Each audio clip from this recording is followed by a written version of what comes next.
La alianza Correísmo, Social Cristianos y Gobierno se salva de la disolución después de lograr un acuerdo para destituir y censurar a Fausto Murillo y Juan José Morillo. Abogados de los procesados en el caso Metástasis revisan las conversaciones halladas en 3 celulares del narcotraficante Leandro Norero. Hoy es 29 de febrero y esa particularidad que ocurre cada 4 años puede servir para muchas cosas en el comercio entre aquellos que cumplen años. La conformación del Consejo de la Judicatura sufre cambios con un vocal destituido y uno nuevo designado. Ecuador importa cabello humano que se vende para extensiones. Es caro y se comercializa por pulgadas.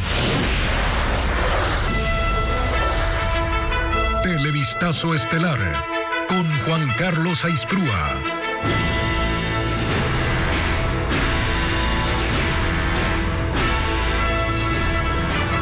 Jueves 29 de febrero de 2024, amigos, bienvenidos a Televistazo Estelar. Comenzamos. La Asamblea Nacional destituyó a Fausto Murillo como vocal del Consejo de la Judicatura y censuró al ex vocal Juan José Morillo con el apoyo del oficialismo.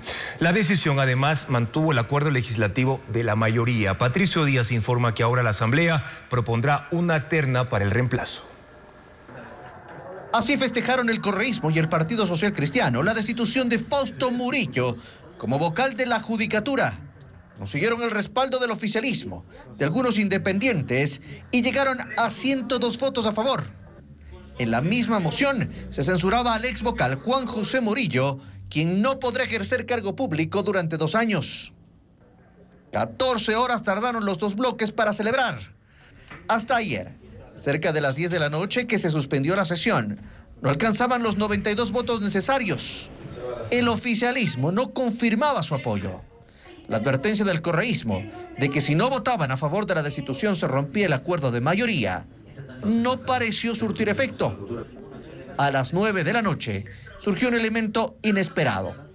En el Pleno se conoció la noticia de que Elsie Celi, vocal suplente de Fausto Murillo, acababa de renunciar al cargo en forma irrevocable. Esto deja vacante esa vocalía en la Judicatura y permite a esa mayoría integrar una terna para llenar el cargo.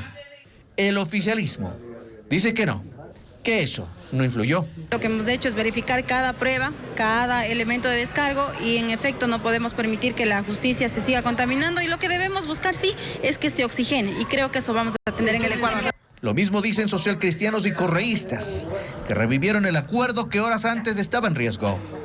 Para Construye, sin embargo, las cosas no son tan simples. Ellos se abstuvieron y aseguran que al dejarse vacante la vocalía y ser la asamblea la que deba presentar una terna, se priorizarán los intereses judiciales de una de las bancadas. Politizar a la justicia es el acuerdo al que ha llegado Rafael Correa con Daniel Noboa. Entonces, ahora que ya han destituido al vocal, se abre un espacio donde el pacto de la impunidad pondrá un vocal en el Consejo de la Judicatura para lavar los delitos de la gente que le robó la plata a todos los ecuatorianos. El correísmo y el Partido Social Cristiano defienden en cambio la facultad de la Asamblea de designar un vocal de la Judicatura. No puede venir de una organización política. Esta es una decisión responsable. Los 137 asambleístas en consenso tienen que evaluar quienes tengan las credenciales éticas y académicas. No se conoce aún cuándo se reunirá la Asamblea para definir la terna que deberá enviar al Consejo de Participación Ciudadana. En el Partido Social Cristiano dicen que esperarán el retorno del presidente Kronfle, quien se perdió el juicio. Está en una gira por España. Y la Asamblea posesionó a Merck Benavides como vocal suplente del Consejo de la Judicatura. Con su llegada y la salida de Fausto Murillo, la composición de ese organismo vuelve a cambiar, como le explica Fabiola Santana. Las piezas no cesan de moverse en el tablero de la Judicatura. En la mañana, el Legislativo tomó juramento a Merck Benavides como vocal suplente del organismo. Entonces, lo que vamos a hacer en el futuro es lo que nos interesa y lo que está expectante el pueblo ecuatoriano. El pueblo dice, ¿qué pasa con la justicia? Aquí estamos los que vamos a dar la cara para una renovación de la justicia. Con él se completaban los 5 vocales, pero 5 horas después, en otra sesión, la Asamblea destituyó y censuró a Fausto Murillo, quien era el único vocal titular. Y como un día antes su suplente Elsie Celi renunció, el pleno vuelve a quedar incompleto. Ahora el Consejo de la Judicatura está conformado por 4 vocales suplentes. Álvaro Román es el presidente temporal en lugar de Wilman Terán, procesado en el caso Metástasis. Yolanda Yupangui reemplaza a Maribel Barreno, procesada por tráfico de influencias. Solanda Goyes está en lugar de Javier Muñoz, preso por obstrucción a la justicia. Y ahora Merck Benavides toma el lugar de Juan José Morillo, al igual que Barreno, investigado por tráfico de influencias. Esos vocales no tienen reemplazo en caso de ausencia. Para seleccionar al presidente titular, el Consejo de Participación ha pedido la terna a la Corte Nacional de Justicia, pero el organismo aún no la envía. El Consejo de Participación no ha requerido ternas a las otras 4 instituciones públicas. En todo caso, quienes resulten designados estarán en funciones hasta enero de 2025, en que concluye el periodo de este Consejo de la Judicatura. Gracias al pacto legislativo, la principal estrategia política de Daniel Noboa ha podido ser aplicada. Todas las leyes urgentes que envió a la Asamblea, más allá de los reparos, fueron aprobadas. Por eso, pese al ultimátum que públicamente le puso el correísmo, el presidente mantuvo el pacto legislativo que también incluye a los socialcristianos. Luisa María Heredia con el análisis.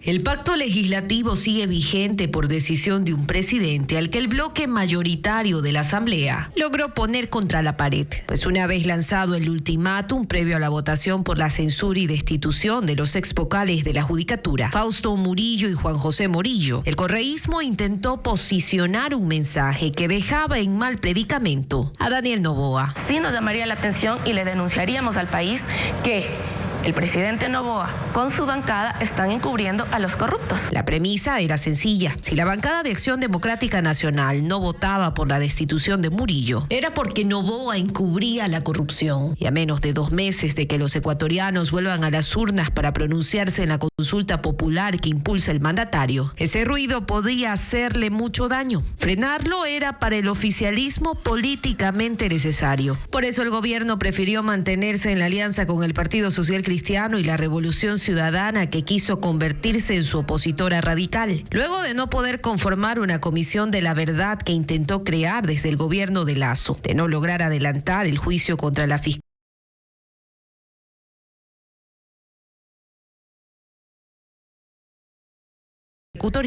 de algunos de sus líderes y militantes, Noboa prefirió neutralizar ese frente y seguir siendo parte de un pacto que además le ha permitido poner a andar su principal estrategia político-electoral: enviar leyes urgentes que sean aprobadas en la Asamblea. La ley de eficiencia económica, la ley de competitividad energética, la ley para enfrentar el conflicto armado interno y la llamada ley de extinción de dominio. Esa efectividad es precisamente la razón principal del 80% de aceptación que, según las encuestadoras, tiene su gestión. Buen augurio para la consulta y también para una reelección. La Corte Constitucional emitió una sentencia unánime en la que revisa la concesión irregular de medidas cautelares constitucionales que permitieron la liberación de 23 reos con condenas ejecutoriadas, entre ellos el ex vicepresidente Jorge Glass. Los magistrados enviaron a la Fiscalía los casos de los jueces involucrados para que abra investigaciones por prevaricato. Incluye a Edison Curipayo, uno de los procesados en el caso Metástasis. La Corte además delimita este tipo de acciones constitucionales para que en el futuro ningún juez las conceda para contravenir una sentencia en firme, dando pie a liberaciones ilegales. Y 4 procesados del caso Metástasis que pretendían salir de la cárcel seguirán detenidos. Se trata del exfuncionario de la Corte Nacional Alex Palacios, la fiscal de Guayas María José Aguirre, la abogada Sofía García y el oficial de policía Neiser Mazón, acusados de colaborar con la red del narcotraficante Leandro Norero para conseguir fallos favorables. El juez Felipe Córdoba rechazó su pedido para cambiar la medida de prisión preventiva por prohibición de salida del país o presentación periódica. Indicó que la defensa de los implicados no sustentó adecuadamente ese recurso. Y los 3 celulares hallados en la celda del narcotraficante asesinado, Leandro Norero, no solo contenían chats escritos, también audios. Toda la información se muestra a los abogados de los procesados en una audiencia reservada. Jacqueline Rodas nos cuenta más. En el auditorio del Grupo de Intervención y Rescate GIR, empezó la audiencia privada para abrir los 3 teléfonos celulares encontrados en la celda del narcotraficante asesinado Leandro Norero. La Fiscalía convocó a los abogados de los 39 procesados en el caso Metástasis. La diligencia se dio en medio de estrictas medidas de seguridad. La policía los revisó con detectores de metales y no permitió que ingresen con dispositivos electrónicos. Los equipos de Norero contienen miles de chats que dieron inicio a este proceso por delincuencia organizada y que ya son públicos. Pero no solo hay mensajes escritos. Hoy se supo que también hay audios. Ecuavisa conoció que en esta primera jornada escucharon conversaciones de Norero con uno de los procesados. El contenido es reservado hasta que los peritos de criminalística procesen la información y la adjunten al expediente público. Ahora la defensa de algunos implicados cuestiona el origen y la cadena de custodia de los teléfonos de Norero. Se parte de la premisa de que esos celulares son del señor Leandro Norero, pero en el cuerpo 320, el perito que extrae esa información dice que él no puede determinar a quién pertenecen esos celulares. Otros abogados se concentran en la defensa. Se ha cuestionado bastante el origen de los teléfonos, pero la línea de defensa que nosotros manejamos no es negar el origen de los chats, sino únicamente pues que se tomaron el nombre de nuestros clientes nada más. La información de los celulares de Norero es extensa. Su revisión tomará días. Norero seguía operando desde la cárcel. Dentro de los chats que presentó a la Fiscalía hay una conversación con Gilmar, quien sería su brazo ejecutor para actividades ilícitas en las calles. Era mayo del 2022 cuando el narcotraficante Leandro Norero fue capturado.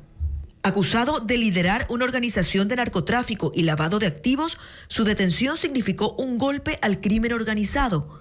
O eso se pensó, porque según los chats que la Fiscalía ha publicado dentro del caso Metástasis, Norero seguía activo y operando desde la cárcel. Ñaño, esos 110 separados de los otros. Tienes a los muchachos desocupados. Por ahí quiero pasar 5 libros. Manda los que no tienen sellos. Ñaño, en 15 viene llegando el amigo de las 5 álgebras. De una, Ñaño, belleza. En esta conversación, Norero habla con alguien identificado como Gilmar, a quien la Fiscalía ubica como la persona con la que él realizaba actividades ilícitas de narcotráfico. Hablan en clave, pero se entiende que algo quieren sacar o hacer llegar a otro lugar. Entregado. Japón quiere que le saque una de 300 por el agua. Por ahí le voy a meter esos 200. Bueno, 195. En agua tú sabes que se va porque se va, Ñaño. Ñaño, pegue esa avanzada ya. Mencionan que van a comenzar a trabajar con alguien que no conocen. Gilmar pregunta si ese alguien es de fiar. ¿Y quién es, Ñaño? ¿Voy con confianza? Marino. Ya, Ñaño, ya vamos a salir. Ya le entregué el burro con 200. Belleza, Ñaño. Cuando Norero llevaba preso ya más de 4 meses. Un mes después, en octubre, el SNAI anunció que había sido asesinado durante una revuelta carcelaria.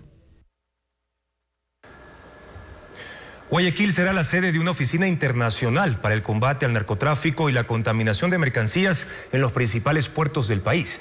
Esta mañana la ministra de Gobierno, Mónica Palencia, durante un conversatorio en línea organizado por el Foro Académico Wilson Center de Estados Unidos, señaló que el proyecto tiene el apoyo de la Interpol y la Unión Europea también. La creación de esa nueva dependencia es parte de la cooperación internacional para la lucha contra las organizaciones criminales transnacionales. Este viernes llegará al país la ministra del Interior de Alemania, Nancy Fraser, para avanzar en la implementación de ese plan. Sectores productivos relacionados al turismo y la gastronomía buscan alternativas para minimizar el impacto del aumento del IVA en su cadena de producción, reducir el inventario, crear una red de comercialización directa con agricultores y no contratar más empleados son algunas de las medidas, como lo informa William Young. A un mes de que entre en vigencia el aumento de 3 puntos al IVA a escala nacional, los negocios ya están tomando acciones para enfrentarlo. Francesca Ferrero, representante de la industria gastronómica del Guayas, mencionó que una de las estrategias en este grupo productivo es reducir costos en su inventario, renegociar con sus proveedores, aunque reconoce que la mitad del incremento se lo trasladarán al consumidor final. Por ende, va a haber un incremento sí o sí de precios que actualmente no lo sabemos. ¿Qué hay que hacer? Es revisar los costos para poder sacar quizás del menú o reducir lo que no da una utilidad para poder así no impactar tanto al consumidor final y poder de alguna manera compensar. Este miércoles se reunieron en Guayaquil representantes de varias ramas del sector turístico, hoteleros y dueños de restaurantes. Una de sus preocupaciones es el impacto por el nuevo IVA y la extensión de un mes más del estado de excepción. Conformaron un comité para solicitar en este mes que queda antes de la vigencia del 15% que el gobierno apruebe incentivos. Aunque saben que esa opción no es tan viable, por eso tomarán acciones casa adentro. El crecimiento se lo hace no solamente por el aumento de las ventas, que es una de las cosas que buscamos todo el mundo, masificar un poco las ventas, sino también por una optimización de costos. La optimización de costos es reducirlo necesariamente sin cambiar, sin dañar la calidad. El miedo de nosotros no es el incremento, es la especulación. Otra de las propuestas de este sector es conformar una red de comercialización directa con productores agrícolas en provincias como Guayas y así evitar especulaciones en los mercados por el aumento del IVA.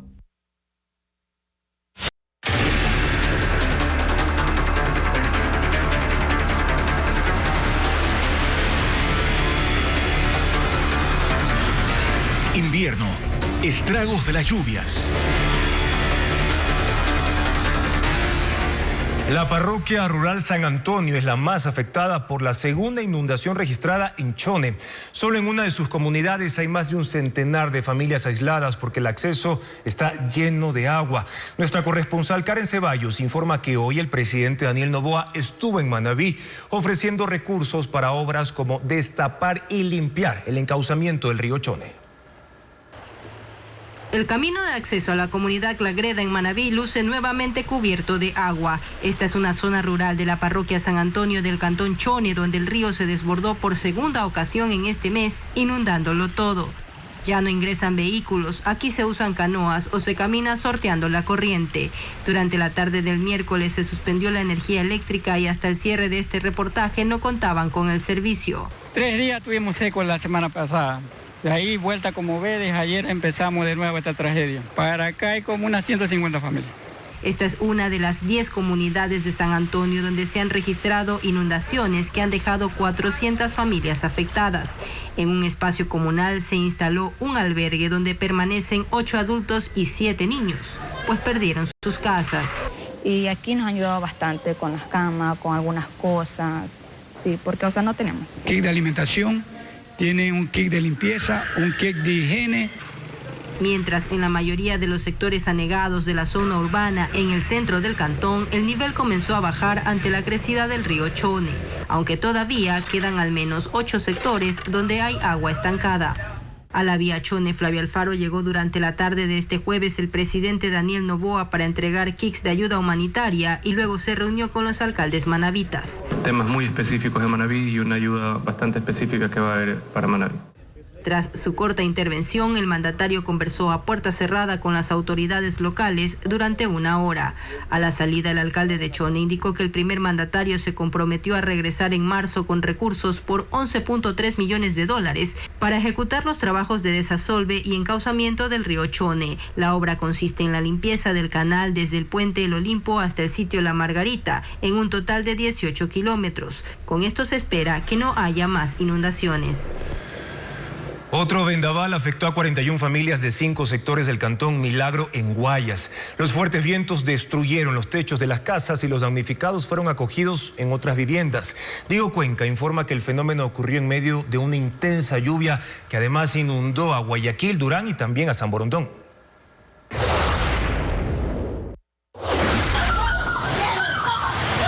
Habitantes grabaron cómo los fuertes vientos arrancaron los techos de las viviendas la tarde de ese miércoles en el sector Margarita 2. Fue el segundo vendaval registrado esta semana en el cantón Milagro, provincia del Guayas.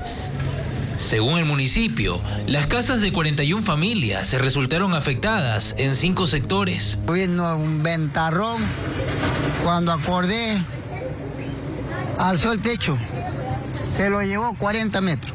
La gran mayoría de las viviendas eran de caña, cuyas láminas de zinc se destruyeron. Por eso la lluvia también dañó los enseres, mojó colchones y ropa de los damnificados, que tuvieron que ir a dormir en casas de otros familiares o vecinos. La mañana de ese jueves las autoridades municipales entregaron colchones, alimentos y materiales para reconstruir los techos. En total son 70 familias afectadas por el vendaval de ayer y del pasado lunes en 2 parroquias. La fuerte lluvia que cayó la tarde de ese miércoles en Durán inundó sectores del norte y sur. Las cámaras del ECU 911 captaron cómo el agua anegó calles principales de las ciudadelas, como panorama. Durante la noche los estragos se incrementaron porque hubo marea alta y la precipitación alcanzó los 103 milímetros. Tenemos que buscar una lancha para que podamos transportar, porque mira, ni los carros pueden pasar. En los barrios de El Recreo hubo carros averiados y negocios cerrados.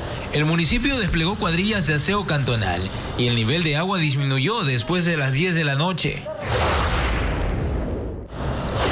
En Guayaquil, 15 sectores fueron afectados por acumulación de agua, luego de 1 hora de lluvia, y eso generó problemas en el tránsito. El congestionamiento se reportó en las avenidas Las Américas, Pedro Menéndez, Francisco de Orellana y autopista Narcisa de Jesús. Las vías del Cantón San Borondón, donde se ubican las urbanizaciones, también quedaron anegadas y algunas sin luz, como Ciudad Celeste. Para este jueves no se han registrado lluvias y las actividades transcurrieron en la mañana con normalidad.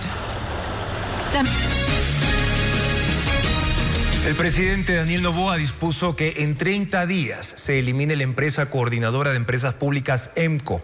Pero antes el directorio deberá nombrar un liquidador. Fabiola Santana con más detalles.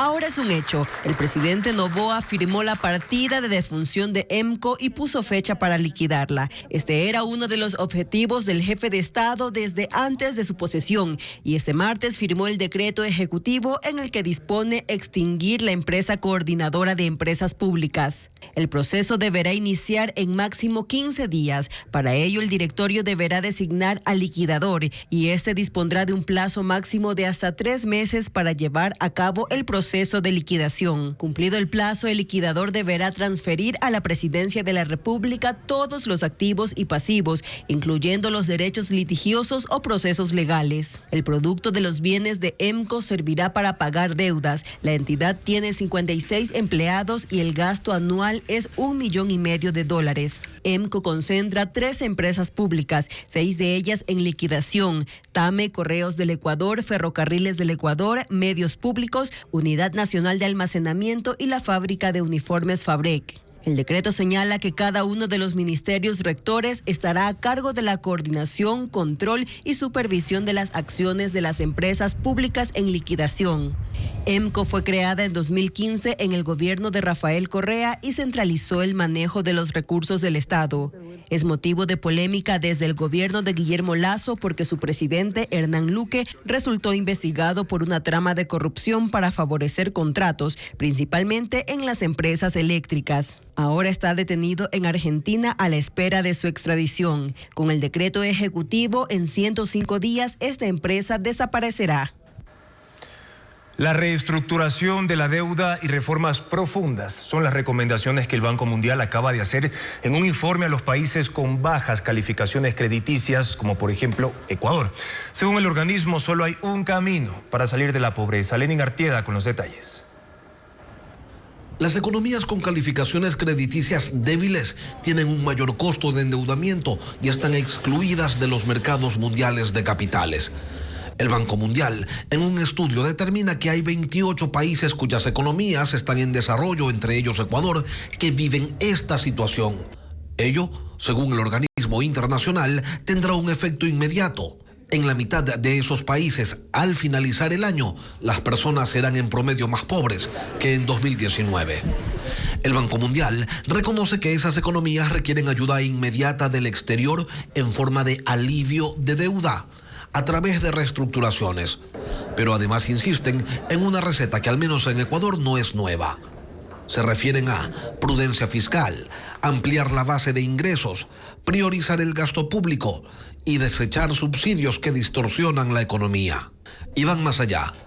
Proponen que estas reformas se complementen con una mejora en la calidad de las instituciones públicas a fin de crear un entorno favorable para la inversión.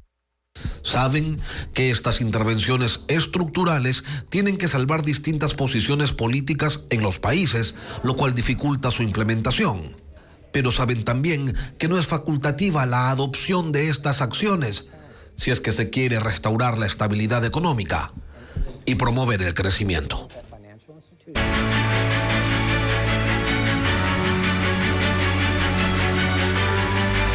29 de febrero.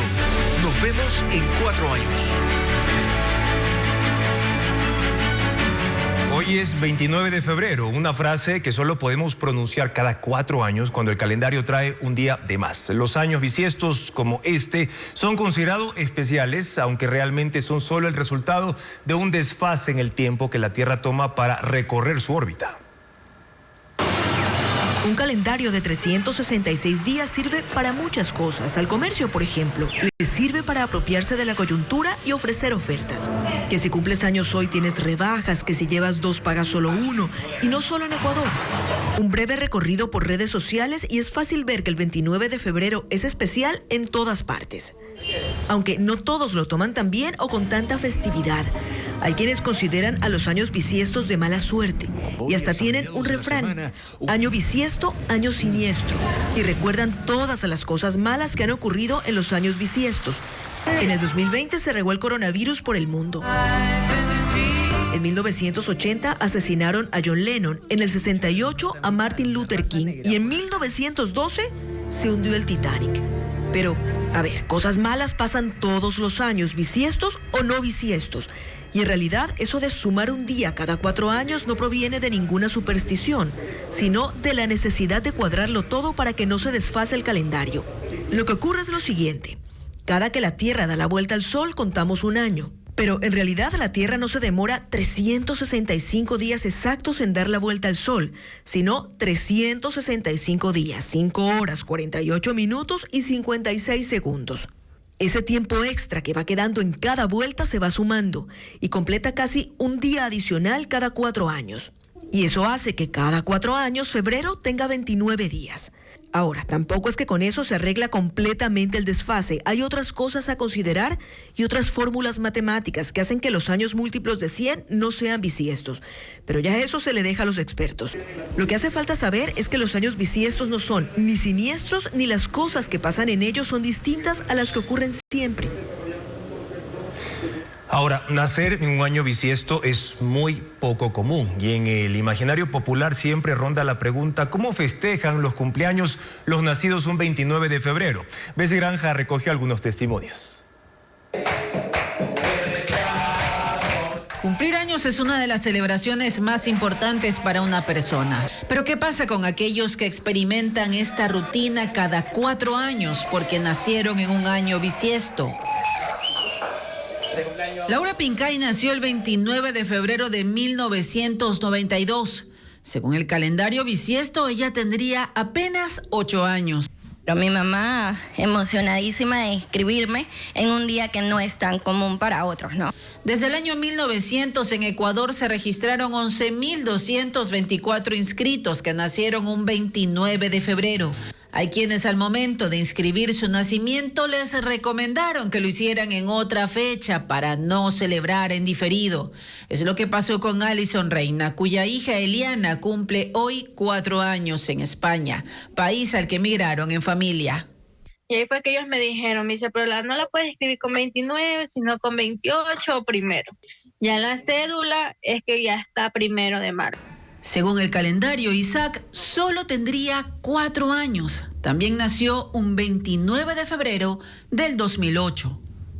Pero igual lo celebro el 28 de febrero o 1 de marzo y eso me hace sentir especial tanto por mi familia que me lo ha recalcado y así. Según los datos de la Sociedad Honoraria de los Nacidos en Día Bisiesto, la probabilidad de nacer un 29 de febrero es de una entre 1.461. Las lluvias en la provincia de Bolívar continúan generando afectación en Echandía, donde el desbordamiento del río Soloma ha destruido ya 7 viviendas. Las autoridades trabajan en un encauce del río y colocación de piedras para muros de contención. Ángel Pilatuña informa. La creciente del río Soloma provocó que las paredes de otra casa colapsaran en el sector de Malecón Alto en el cantón Echandía. Esto tras las fuertes lluvias registradas durante la tarde de este miércoles. Esta vivienda se suma a las otras 6 destruidas por el desbordamiento del río desde el pasado 20 de febrero, mientras otras 8 viviendas siguen en una zona considerada de alto riesgo. Las 15 familias afectadas en esa área permanecen en casas de parientes. Tenía un negocito, una tiendita de abarrotes y un 50 de jugueterías. Se me fue todo, no avancé absolutamente nada realmente. Desde hace 9 días, maquinaria de la Prefectura de Bolívar, Ministerio de Obras Públicas y del municipio de Echandía trabajan en el encauce del río y colocación de enormes rocas para rellenar la zona golpeada en el sector del Malecón. No menos de 1 kilómetro, 1.5, 2 kilómetros de asentamientos irregulares. Por eso yo puedo hablar sobre unas 200 familias que están en zona de riesgo. Mientras el puente que une la zona urbana y rural de Echandía está averiado, el caudal del río provocó daños en las bases y los muros de contención. Sin embargo, 1000 vehículos continúan transitando a diario por allí. En este cantón las lluvias también han afectado a las comunidades rurales. Durante la tarde de este miércoles en el sector de Camarón, el desbordamiento de los ríos San Camilo y Soloma destruyó 15 hectáreas de cultivos y pastizales. Además, 4 familias perdieron sus enseres luego de que el agua ingresó a sus viviendas. Y hay otros daños en los caminos y puentes del área rural. Y 43 vías en todo el país están afectadas por los estragos de la época lluviosa. 2 se mantienen totalmente cerradas. Los principales efectos son los deslizamientos, derrumbes y socavones, como lo informa Luis Alfredo Zúñiga. Las lluvias han dejado estragos en las vías, 43 en todo el país, 2 están cerradas y 41 están parcialmente habilitadas. El kilómetro 23 de la vía La Concordia-Puerto Nuevo, en la provincia de Santo Domingo de los Áchilas, es uno de los tramos cerrados, al igual que la carretera Riobamba-Balvanera a Lausichunchi, de la provincia de Chimborazo. En el sector casual hay pérdida de vía. El Ministerio de Transporte ha establecido rutas alternas y las publica en sus cuentas en redes sociales. Mientras las vías parcialmente habilitadas se reparten en 15 provincias de la costa, sierra y Amazonía. La ruta Esmeraldas-Quinindé registra daños en 3 sectores por derrumbes. En la vía Babahoyo-Juján hay circulación restringida para vehículos livianos en los kilómetros 53, 55 y 56. La carretera Baños-Puyo en Tungurahua presenta un socavón y afectación en la calzada en 3 tramos. En Azuay, la vía Cuenca, Molleturo-El Empalme, sufre constantes deslizamientos, según informaron las autoridades. El Ministerio de Transporte informó que este jueves hicieron mantenimiento al puente Bailey sobre el río Quimis, que conecta Manabí con Guayas. Militares y policías desplegaron a sus agentes para destruir pistas clandestinas para el aterrizaje de avionetas. Además, en un operativo en Los Ríos, los uniformados decomisaron armas, municiones, pero también encontraron un santuario a la muerte que es utilizado por narcotraficantes. Diego Cuenca describe más intervenciones. Los militares allanaron una vivienda en Quevedo. Encontraron decenas de imágenes de calaveras que son utilizadas en prácticas de santería. El ejército señaló que se trata de un santuario a la muerte, un espacio para venerar esas imágenes por parte de grupos narcocriminales. Incluso había una silla con ese símbolo. Las figuras estaban colocadas alrededor de una piscina y junto a ellas habían licores importados y una foto rota de un policía. Los agentes también hallaron uniformes de militares, policías, armas, municiones, además equipos satelitales, un dron, chalecos antibalas, credenciales de guardias de seguridad y un loro. En Guayaquil, la policía junto a militares lograron capturar a 4 delincuentes que se dedicaban a robar en buses que circulan en Monte Sinaí, en el noroeste de la ciudad. Los detenidos tenían decenas de celulares, cuchillos y máscaras que usaban para asaltar. Ellos fueron identificados por las cámaras de seguridad del vehículo, que captó en varias ocasiones cómo robaban. La Fuerza Aérea Ecuatoriana ese jueves destruyó una pista aérea clandestina que encontraron en Cojimíes, en la provincia de Manabí. Utilizaron una retroexcavadora para cavar un hueco en el terreno e inhabilitarla. Pero no fue el único espacio ilegal para aterrizar aeronaves, porque los agentes también se desplegaron hasta La Troncal, en la provincia de Cañar, donde destruyeron una carretera que servía para el narcotráfico. En solo 2 días, 2.000 jóvenes se inscribieron para ser parte de la Fuerza Aérea Ecuatoriana. La entidad arrancó el proceso de reclutamiento para tropa y oficiales y busca formar pilotos de combate. Merlin Ochoa con más detalles. Tema del mantenimiento, el llamado de una nación es el nombre que le dio la Fuerza Aérea Ecuatoriana al proceso de reclutamiento militar para las escuelas de formación de tropa y oficiales. Las inscripciones del periodo de formación para la tropa inició el 26 de febrero y se extenderá hasta el 15 de marzo. Luego de 2 años, los jóvenes tendrán el grado de soldado. Mientras que para oficiales la inscripción será del 1 al 19 de abril. En este caso, la formación es de 4 años. La FAE formará a pilotos de combate, rescate y transporte, además de aerotécnicos especializados en inteligencia y defensa aérea, operaciones de vuelo, armamento y abastecimiento. En ambos casos, el proceso de reclutamiento militar se lo realizará en la página web www.reclutamientofae.net. Nosotros tenemos el requisito de ser ecuatorianos de nacimiento, ser bachiller de la República, tener la edad de ingreso entre 18 años mínimo y máximo 22 años de edad. Son 200 cupos, pero en los 2 primeros días se inscribieron 2.200 personas. Luego de esta etapa se realizarán las pruebas psicológicas, exámenes médicos, académicos, pruebas físicas, entre otras. La formación militar es gratuita. La tropa obtendrá el título de tecnólogos y los oficiales una licenciatura en Ciencias Aeronáuticas Militares, ambos emitidos por la Universidad de las Fuerzas Armadas, ESPE. Las Fuerzas Armadas y la Policía fortalecieron el control en los procesos de selección de sus integrantes para evitar la infiltración del crimen organizado. Los aspirantes a la fuerza pública deben cumplir nuevos requisitos para probar su idoneidad. Paul Romero con el tema. Los procesos de selección y reclutamiento para aspirantes a las Fuerzas Armadas y Policía Nacional se reforzaron. El objetivo es evitar que se filtren personas vinculadas con organizaciones delincuenciales. En la policía, los filtros para la selección del personal, oficiales y tropa son más rigurosos desde 2022, cuando se detectaron casos que alarmaron a las autoridades. Ese año, 15.000 aspirantes de 44.000 que se presentaron a la convocatoria tenían antecedentes penales vinculados a delitos de robo, tráfico de drogas, violación, entre otros. El 40% de postulantes tenía tatuajes, algunos con símbolos que identifican a organizaciones criminales. Desde entonces, además de las pruebas psicológicas, académicas, físicas, se fortaleció la fase de verificación y contrastación de la información. Ese trabajo lo hacen agentes de inteligencia en los barrios en donde viven los aspirantes para identificar su entorno y alertar posibles riesgos.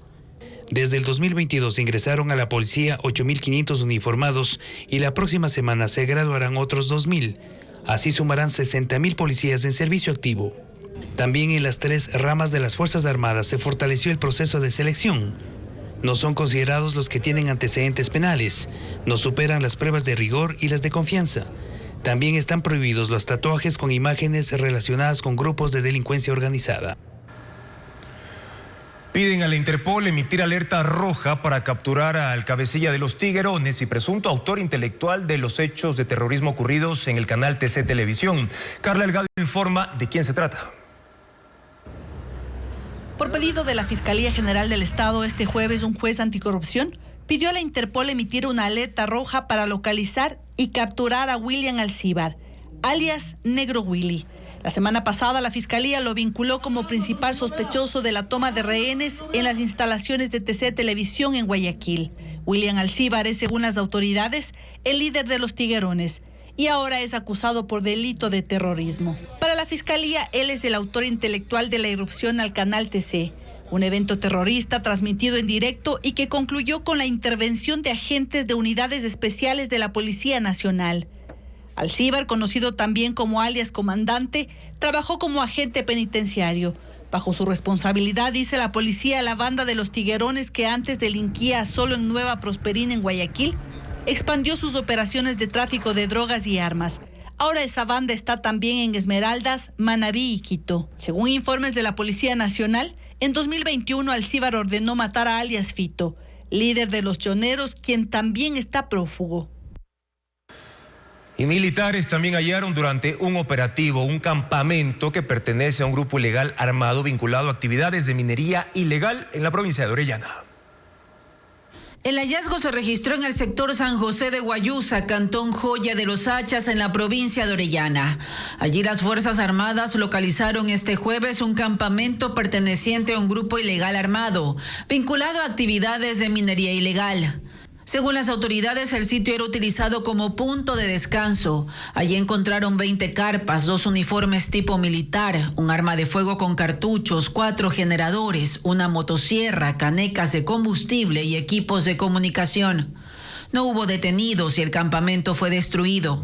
La detección del sitio ocurrió a 37 minutos de donde las autoridades encontraron este miércoles 7 hombres que fueron baleados y vestían uniformes tipo militar en el balde de una camioneta. Este jueves, miembros de la policía y la fiscalía ejecutaron un allanamiento a las oficinas de una aseguradora internacional cuya sede está en Guayaquil, en el marco de una indagación por asociación ilícita que se investiga en la petrolera estatal Petroecuador, relacionada con el contrato irregular de pólizas en esa empresa pública.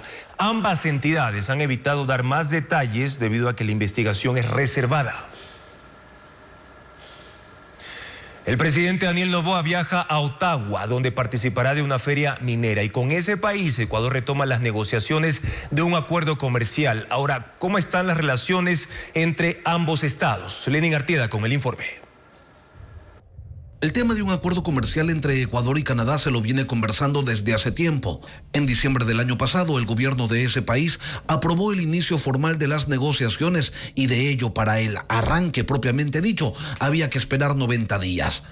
90 días que se cumplen en marzo, mes en el que las delegaciones ecuatoriana y canadiense empezarán con un proceso que se augura podría concluir este mismo año. Pero ¿qué tanto intercambio comercial hay entre Ecuador y Canadá? Las cifras del 2023 señalan que Canadá es el 12º mercado de destino de las exportaciones no petroleras del país. Fueron 293 millones de dólares el total exportado y se importaron productos por 415 millones. La balanza comercial fue negativa en 122 millones de dólares. Los principales productos ecuatorianos que se exportaron el año pasado hacia Canadá son minerales y metales, 124 millones de dólares, camarón, 38 millones, cacao, 38 millones también, flores, 36 millones de dólares. Desde Canadá, en cambio, principalmente se importaron los siguientes productos: cereales, sobre todo trigo, por 289 millones de dólares, abonos, 34 millones de dólares, hortalizas, 24 millones, máquinas y aparatos mecánicos, 15 millones de dólares. La eliminación de aranceles beneficiaría, por ejemplo, a los exportadores de flores, quienes hoy pagan aranceles de hasta un 10% para ingresar al mercado canadiense. Mercado de 40 millones de habitantes con una capacidad adquisitiva 9 veces mayor a la de un consumidor ecuatoriano. Un mercado en el que se prevé posicionar al Ecuador como proveedor de productos premium. 4 platos ecuatorianos se suman al menú de la cadena de hoteles europea H10 Berlín Kudam. Elaine Sánchez cuenta que fue un proceso de 17 años para poder lograrlo. 4 platos inspirados en la riqueza culinaria del Ecuador se ofertan en 60 hoteles del mundo. Este logro lo anota el Laboratorio de Investigación Gastronómica Zero Lab, conformado por chefs ecuatorianos, biólogos, nutricionistas y químicos. Ellos crearon cada plato con productos 100% locales. Ecuadorian Bloody Mary es un plato de camarones en costra de panko y encurtido tradicional. Avocado Yellow Fine Tuna Fish Toast es una tostada acompañada de mousse de aguacate, atún amarillo fin, huevo ponchado y jardinera de la casa. Beef tenderloin crillet with quinoa meloso. Es un quinoto al estilo machaleño con carne madurada y chimichurri de uvilla. Coconuts, tapa de camarón, pollo y salchicha. Está compuesto por una cama de patacones de barraganete con camarones banamey encocados, pechuga de gallina y salchicha de ternera. Este grupo culinario de investigación innova a partir de platos como el ceviche, la guatita y los encocados, su adaptación en la alta cocina internacional. Hemos tratado de darle un extra, ¿no? El saber que si tenemos el mejor cacao del mundo, no solo conformarnos con hacer chocolate, hacer una sal de cacao, hacer un vinagre de cacao. Los 4 platos se dieron a conocer en la Feria Fried Logística de Berlín, que se llevó a cabo la segunda semana de febrero. Los chefs presentaron un menú de 7 tiempos al estilo fine dining. Están entre los 18 y los 30 euros, dependiendo qué plato, siendo el más caro el de la quinoa con la carne, obviamente por la porción de carne, y los otros fueron pensados más como tapas. Este reconocimiento llega después de 17 años de investigación e incursión en la gastronomía local y pretende conquistar a extranjeros y a migrantes ecuatorianos que busquen en otros países sabores tradicionales. El negocio del cabello humano crece en Ecuador. Las mujeres pagan hasta $500 por una melena larga y brillosa. Veamos.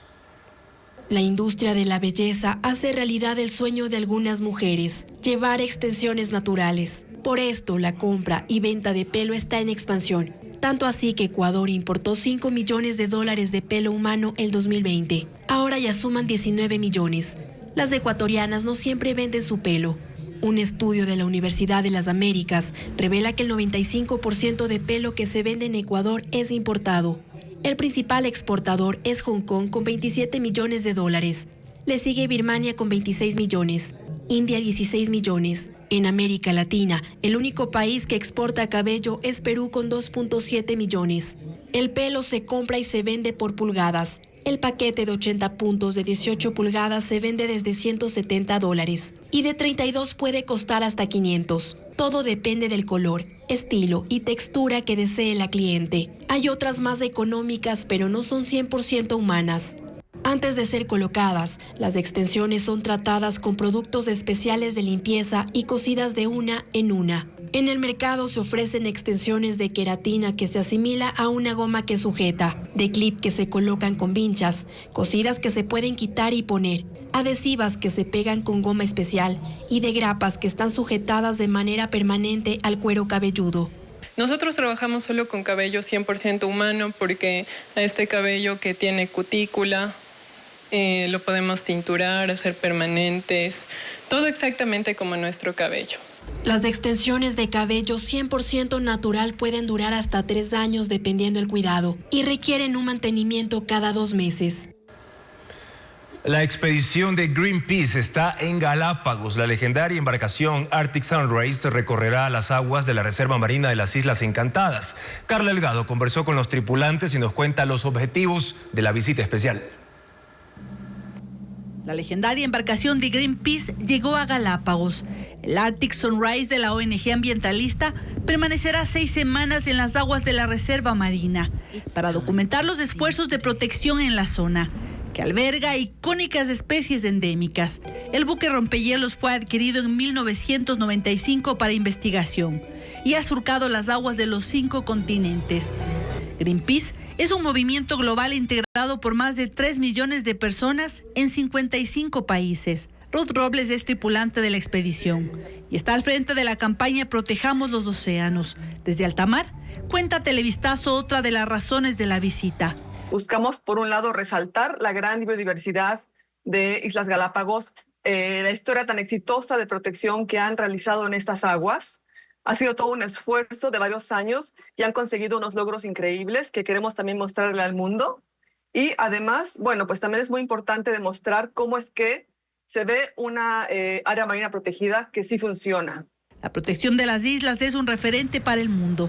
Y así lo constataron en sus primeros días en las Islas Encantadas. Ha sido muy impactante de manera positiva llegar a Puerto Ayora. Tan pronto hemos llegado, hemos presenciado justamente tiburones martillo, bebés, tortugas, lobos marinos, nadando de manera segura.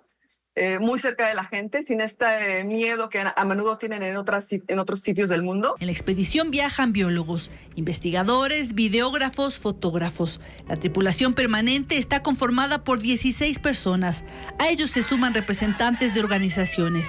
Entre estas, por ejemplo, Charles Darwin Foundation. Personas de diversos países: Taiwán, España, México. Al final de la visita formularán una propuesta para que los países de la región promuevan una área protegida dentro de un corredor marino.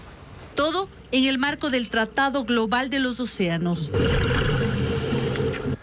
Callari es una asociación de productores de cacao fino de aroma en Napo con 550 toneladas al año. El 80% se exporta y con el resto elaboran 150.000 barras de chocolate en 18 sabores que han ganado 36 reconocimientos dentro y fuera del país. Hace 2 décadas, 330 familias quichuas de Napo crearon la Asociación Callari para producir cacao fino de aroma.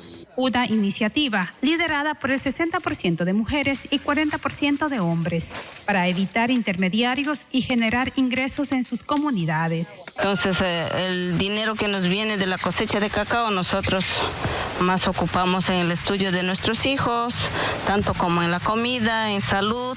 Son 3.000 hectáreas cultivadas bajo el sistema chacra, una forma de producción ancestral que mantienen las comunidades para conservar los bosques en Tena, Archidona y Arrosemenatola, que generan 550 toneladas al año. Al tener una demanda tan alta del mercado internacional, ellos además compran cacao a otros 2.500 productores de 21 comunidades.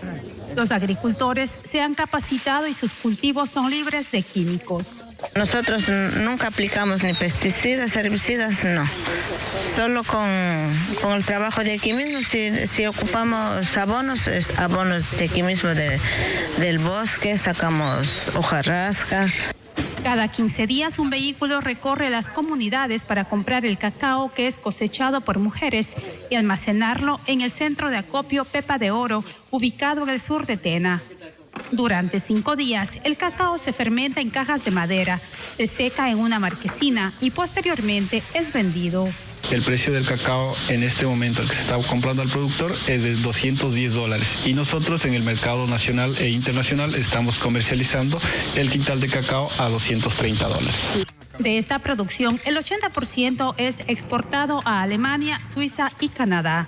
Mientras que el 20% Callari procesa 150.000 barras de chocolate por año de 18 sabores que se comercializan en 30 locales de Puyo, Baños, Macas, Otavalo, Guayaquil, Quito, Galápagos, Cuenca y Manta. Un nuevo espacio de aprendizaje y entretenimiento ofrece el Zoológico de Guayabamba en Quito. Se trata de una exposición de hongos luminiscentes y Andrea Marín lo explica a continuación. Es un espacio completamente oscuro, en un clima subtropical, ambientado como el hábitat perfecto para que vivan hongos luminiscentes y resalten en medio de la penumbra, entre árboles, vegetación y hasta grillos.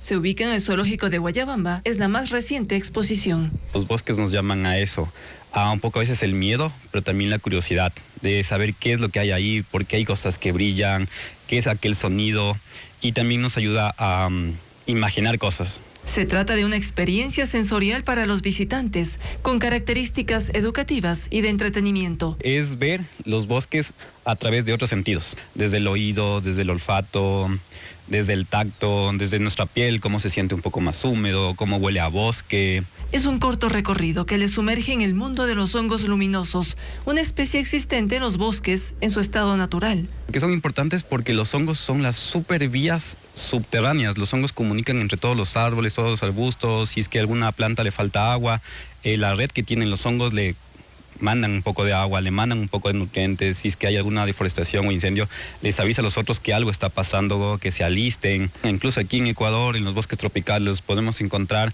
en la Amazonía y también en la parte de Maspi. Son honguitos re chiquitos, tienen una vida tan corta, de veces 1 o 2 días, depende de la especie, y justamente por eso los conocen como hongos fantasmas. Una opción atractiva, envolvente y llena de luz en medio de la oscuridad. Gracias por su sintonía y confianza, amigos. Televistazo regresa mañana a las 5:55. En contacto directo estarán Damián Larco, director general del Servicio de Rentas Internas, para hablar sobre la recaudación tributaria y las necesidades fiscales del país. También Juan Rivadeneira, analista político, para analizar cómo y por qué se salvó la alianza legislativa en la Asamblea Nacional. Sigan las noticias a toda hora, siempre actualizadas en ecuavisa.com. Buenas noches.